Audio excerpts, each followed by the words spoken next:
Well, what was that defining moment in your life when you said, "This is it. I'm done with drugs. I can't live like this"? Well, I call it my transformation. So the morning of my transformation came. I had been up all night, probably days without sleeping, and it was the worst night of my life. And I woke up in an alley on a couch, and in this alley there was, it was right behind a dope house. So there was a couch there, and it was just disgusting. There were syringes and condoms and broken glass and needles, and there were decaying animals, and people just used the alley as a restroom. So it smelled bad. It was very unsanitary. And when I sort of came to and realized where I was at, I sat up, and as my feet touched the ground, that's when I realized I didn't have any shoes. Wow. Someone had stolen my shoes, and I had just gotten these Converse. And the shoes for a homeless person are worth more than drugs and money. Wow. And especially in Phoenix, you know, it's hot, and it was the summertime. And you know, my foot still wasn't really completely healed. So the Converse, you know, really protected my feet. Right.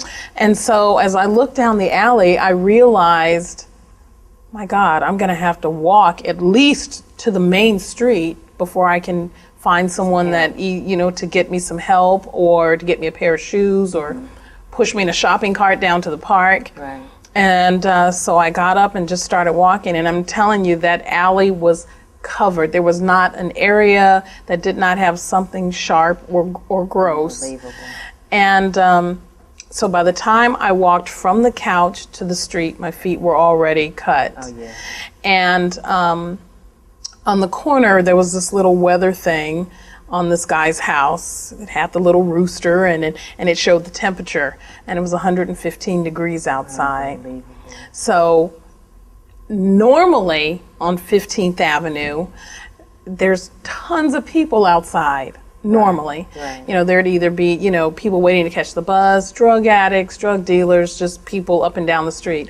On this particular day, Nobody. no one. I mean, not Wow. a soul, all the way down to the park. I realized I was going to have to walk to the park, because that's where all the other homeless people were, in this big, huge park.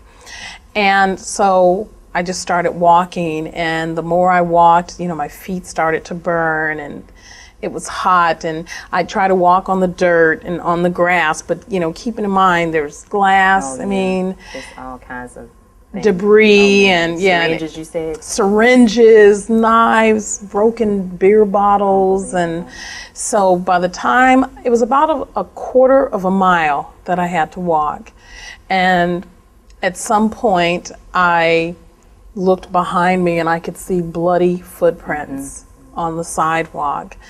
And by the time I made it to the corner to the park, I mean, I was crying, hysterical, literally screaming. And some of my friends saw me, and when I got to the sidewalk, I was about to collapse. I mean, it was so bad, painful.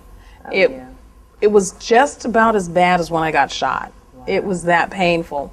And they came and got me, and they carried me over to the grass, and they went and got some water, and they were just putting water on my feet. And another guy ran and found me a pair of shoes, some flip-flops, not Converse.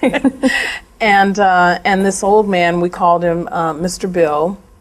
He went and got some Vaseline, and he put the Vaseline on the bottoms of my feet so that it would stop the bleeding. Yeah. So it would sort of like make the blood clot. Oh, yeah. And so they cleaned me up. My feet were just so dirty, but the burning was still on the inside, like inside my skin was still burning. Oh, man. And I still had some pain medication from when I had gotten shot, so they gave me that and some cheap wine, and eventually, you know, it caused me to go to sleep. When I woke up, I looked around this park, and vividly, I remember this one girl, she was pregnant.